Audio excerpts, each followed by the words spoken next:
Saudara Presiden terpilih Prabowo Subianto memanggil adiknya yang juga Wakil Ketua Dewan Pembina Partai Gerindra, Hasyim Joyo Hadikusumo, membahas struktur Menteri Kabinet Prabowo Gibran. Hal ini disampaikan Wakil Ketua Umum Gerindra Rahayu Saraswati di acara Rembuk Pemuda Indonesia II pada Minggu sore. Sarah menyampaikan maaf atas ketidakhadiran Prabowo sepulang kunjungan kerja keliling ASEAN karena berlanjut menyiapkan transisi pemerintahan. Salah satunya menggodok struktur kabinet di Hambalang bersama Hasyim dan tim transisi. Sarah memastikan kabinet Prabowo membuka pintu tak hanya untuk Gerindra dan Koalisi Indonesia Maju, tapi parpol lain yang ingin bersama Prabowo.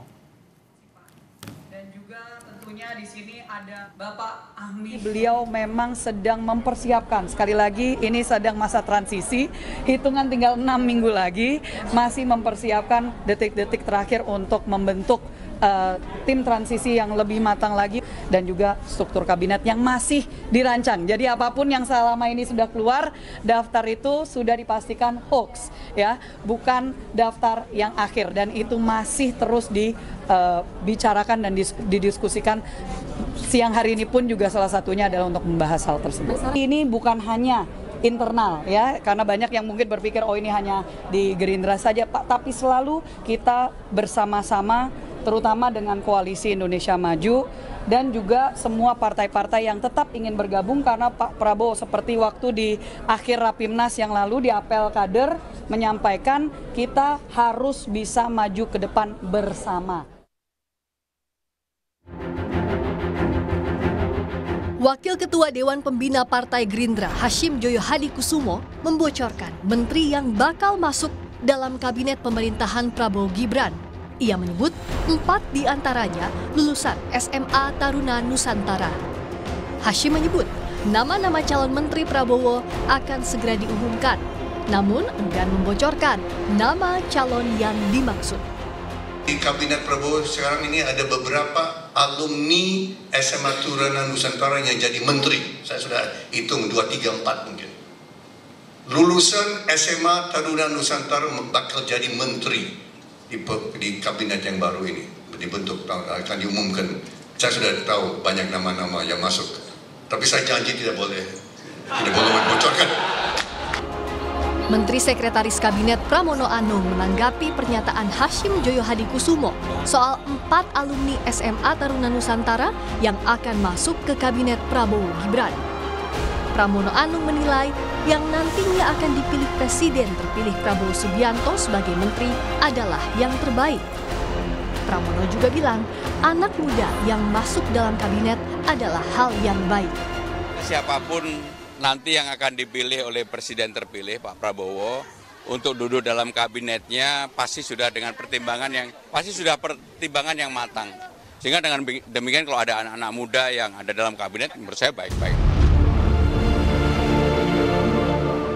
Sebelumnya, dalam penutupan Rapimnas Partai Gerindra, Prabowo Subianto juga sempat membocorkan sebagian menteri di pemerintahan Joko Widodo akan masuk dalam kabinet pemerintahannya. Tim Liputan, Kompas TV.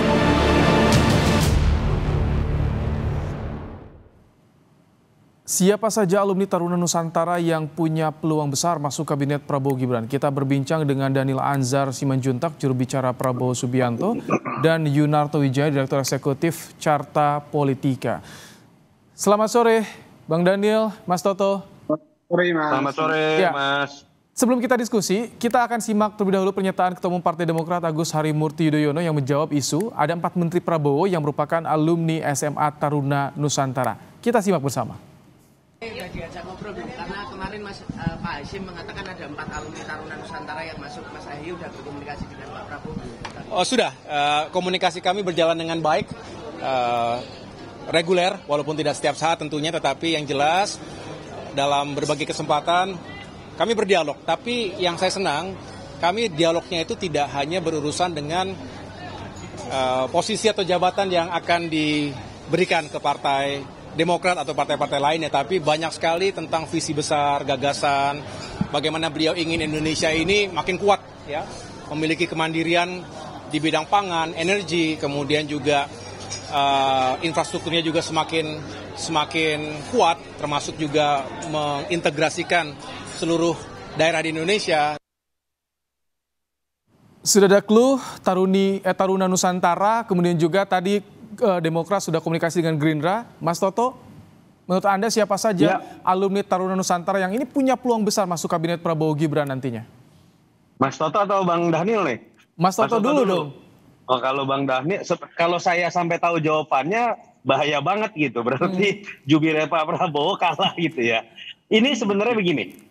Pertama saya ingin melihat kalau dalam konteks bicara kualitas ya, teman-teman lulusan SMA Tarnus ini saya kenal beberapa orang, diantaranya ada beberapa sahabat saya juga lulusan Tarnus, kita harus akui kualitasnya bagus. Jadi itu sebetulnya sebuah kabar baik dalam konteks itu. Dan kalau mau menerka misalnya kan ada kalau bicara jatah partai yang namanya Ketua Umum Partai Demokrat jelas itu adalah lulusan Tarnus dan lulusan terbaik kalau saya tidak salah. Ada juga Hersaki, ada orang dekat Pak Prabowo kalau saya tidak salah. Correct me if I'm wrong ya, Bang Dhanil, ada Mas Sugiono misalnya. Jadi banyak nama-nama yang mungkin bisa dispekulasikan untuk masuk. Tapi poin paling penting menurut saya kalau mau diberi catatan kritis adalah bukan mengenai Taruna Nusantaranya. Saya lebih ingin meng-highlight bagaimana menurut saya seharusnya seorang adik dari presiden terpilih nggak perlu nih bocor-bocorin terlebih dahulu. Apapun ini akan mendegradasi nilai prerogatif yang dimiliki oleh seorang presiden seutuhnya. Walaupun beliau dalam hal ini Pak Hasyim adalah adik dari seorang presiden. Dan bukan pertama kalinya loh menurut saya statement Pak Hasyim ini memancing polemik. Contoh pada saat kampanye Oktober 2023 saya ingat sekali ada ungkapan yang setahu saya tidak pernah dibicarakan oleh para jurkam. Tapi tiba-tiba keluar tuh janji kampanye mengenai guru-guru honorer, guru-guru akan dinaikkan gajinya per bulan 2 juta setelah Pak Prabowo menang. Tapi ini kalau soal menteri belum dibocorkan kan namanya, cuman ada bukan alumni. masalah nama, Mas. Ketika berbicara mengenai kriteria pun itu adalah bagian dari prerogatif presiden. Gak boleh loh seorang presiden terpilih seakan-akan di hadapan persepsi publik sudah dibatasi bahwa nanti pasti akan ada misalnya 2 sampai 4 orang dengan latar belakang SMA Tarnus. Nanti tiba-tiba misalnya nyetuk lagi ada 5 orang berasal dari latar belakang yang berbeda. Itu menurut saya akan membatasi ruang gerak dari seorang presiden terpilih untuk menunaikan. Sebelum lebih jauh tadi soal polemik di balik clue yang disampaikan Hasyim, tapi Bang Dhanil, kalau saat ini di lingkaran Prabowo siapa saja alumni Taruna Nusantara yang diprediksi atau berpeluang besar bisa masuk kabinet Prabowo Gibran? Kalau salah satunya tadi AHY, 3 lainnya siapa, Mas Dhanil?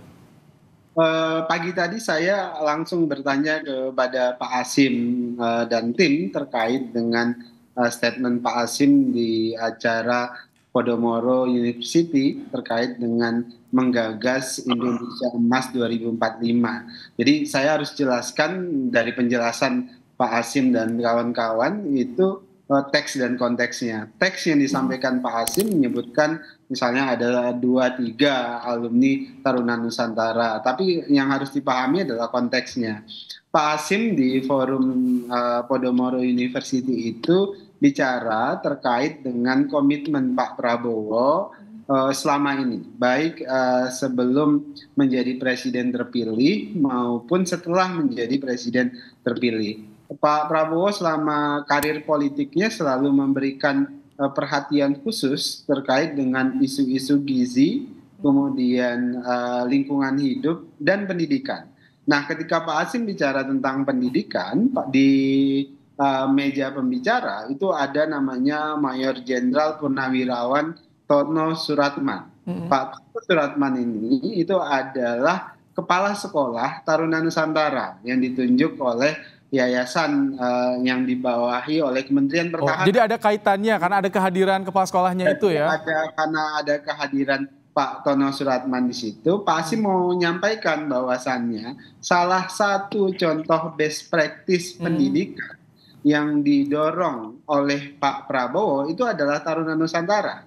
Karena pada era Pak Prabowo menjadi Menteri Pertahanan, Taruna Nusantara sebagai salah satu SMA yang dikelola oleh Yayasan Kementerian Pertahanan itu diakselerasi. Bang Dhanil, tapi ketika disebutkan alumni Taruna Nusantara saat ini di internal, nama-nama yang mencuat siapa aja nih?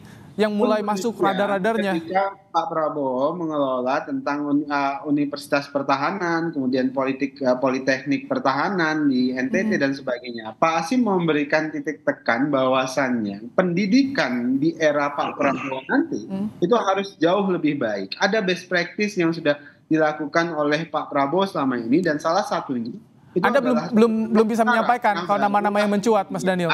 Pak Hasim itu menyebutkan katanya ya mungkin ada 1, 2, 3, 4 menteri dari Taruna Nusantara. Itu kan siapa kandidatnya, Bang Daniel? Saya tidak tahu, itu tentu adalah hak. Tapi di internal lingkaran dekat Prabowo yang alumni Taruna Nusantara kan ada Sugiono, Wamentan juga Sudaryono. Apakah itu termasuk juga? Saya tidak tahu persis, yang tentu yang paling tahu adalah Pak Prabowo terkait dengan itu, dan saya tidak punya otoritatif untuk bicara terkait dengan itu. Yang jelas memang alumni Taruna Nusantara banyak sekali, baik di Partai Gerindra, di Demokrat, dan di partai-partai yang lain. Artinya titik yang paling penting yang harus disampaikan dan dipahami publik itu adalah Pak Prabowo akan fokus memberikan perhatian terhadap sektor pendidikan akan jauh lebih baik, dan best practice yang sudah dilakukan oleh Pak Prabowo selama ini ya salah satunya contohnya adalah Taruna Nusantara, Universitas Pertahanan, pun nanti ada di NTT itu ada nama. Ini salah satu alumni Taruna Nusantara yang saat ini jadi menteri di kabinet Jokowi, ya ini AHY. Tadi bilang sudah komunikasi juga dengan Gerindra. Mas Toto, kalau melihat posisi dari AHY ini, menurut Anda nih cocoknya di posisi mana, di pos mana kalau nanti dipilih oleh Prabowo untuk di kabinet? Waduh, ini lebih ngeri lagi pertanyaannya. Saya harus punya KPI. Analisa aja secara gambaran yang Anda tangkap nih. Bahasan ini yang menurut saya berbahaya. Jangan pernah bertanya mengenai nama kepada seorang pengamat. Karena yang jadi adalah asal tebak. Tapi padahal saya dalam konteks ini saya yakin saya sepakat dengan Bang Daniel. Turunannya itu harus berbicara dari visi misi, KPI, lalu kemudian berbicara the right man in the right place. Oke, saya ubah sedikit format pertanyaan. Kalau misalkan kemarin ketika disinggung ada detailnya alumni Taruna Nusantara dengan clue seperti itu, sebetulnya apa yang ditarget oleh seorang Hasim Joyo Hadi Kusumo? Apakah ini mengetes reaksi publik atau seperti apa? Tadi Bang Daniel kan sudah menyebutkan konteksnya ketika berbicara di depan kepala sekolah. Tanda kutip bisa juga kita spekulasikan ini sebatas sebuah basa-basi politik walaupun ada muatan nilai yang ingin ditunjukkan, Prabowo tuh concern loh tentang bagaimana menempatkan orang-orang lulusan dari SMA yang dianggap terbaik bahkan sampai di level tertinggi di jabatan kabinet. Tapi kritik saya tadi lagi-lagi ini bukan tentang kita menerka apakah Sudaryono akan masuk, apakah AHY akan masuk, Sugiono atau nama-nama lain di partai-partai yang lain dari Taruna Nusantara. Tapi menurut saya catatannya tadi, jangan sampai energi ketika Pak Prabowo ini akan dilantik, itu kemudian malah habis untuk kemudian menangkis sebuah spekulasi-spekulasi yang spekulasinya muncul karena orang-orang terdekatnya sendiri. Sama seperti tadi saya berikan contoh, sekarang atau bulan Agustus mulai diributkan. Janji Pak Hasim yang seakan-akan melampaui janji dari Capres loh saat itu, tidak pernah berbicara mengenai kenaikan 2 juta per bulan untuk gaji guru honorer, tapi kemudian dijanjikan oleh Pak Hasim di bulan Oktober 2023. Saya ingat bahkan tanggal 29 Oktober, lalu di Agustus agak diralat tuh oleh Pak Hasim dengan mengatakan kita melihat kondisi fiskal dari APBN. Jadi walaupun ada konteks ada kepala sekolah, tapi ini bisa dibilang offside ya menurut Anda ya, Mas Toto ya? Buat saya alangkah bijaknya. Siapapun, saya percaya Pak Hasim sebagai adik orang terdekat Pak Prabowo pasti diajak bicara. Tetapi alangkah bijaknya kemudian di hadapan publik hal-hal ini ditutup. Saya ingin tanggapan Anda. Kemudian kewibawaan presiden tidak terganggu. Bang Daniel, tanggapan Anda soal tadi. Offside nih nampaknya. Saya melihat Pak Hasim tidak sama sekali membocorkan apapun sebenarnya. Yang beliau sampaikan karena terkait pada saat itu ada Pak Tono Suratman, kemudian beliau berbasa-basi. Biasa kalau kita di dalam satu forum, biasa kita karena ada orang yang sedang mengelola Taruna Nusantara, kita berharap dia supaya terus memperbaiki dan meningkatkan kualitas Taruna Nusantara, kemudian Pak Hasyim seperti memberikan komplement kepada Pak Tono Suratman pada saat itu. Jadi itu hal yang wajar ketika kalau Anda terbiasa menjadi speaker ketika pidato segala macam, kita memberikan komplement atau apresiasi kepada orang yang hadir pada saat itu. Nah, kebetulan Pak Tono Suratman ini adalah jenderal purnawirawan jenderal bintang 2 dan kepala sekolah juga di Taruna Nusantara ya itu. Dan harapannya dan Pak Hasyim memberikan penekanan bahwasannya Pak Prabowo ingin memastikan 5 tahun ke depan pendidikan Indonesia akan jauh lebih baik. Ini akan menjadi perhatian khusus Pak Prabowo. Itu ini karena bicara soal kabinet sekitar 40 hari lagi sebelum pelantikan, ini masih hangat dan orang menanti siapa yang akan ditunjuk oleh Prabowo Gibran dalam membantunya nanti selama 5 tahun ke depan. Terima kasih pandangannya Mas Yunarto Wijaya, Direktur Eksekutif Carta Politika, dan juga Bung Daniel Anzar Simanjuntak, juru bicara Prabowo Subianto, bergabung di Kompas Petang sore hari ini.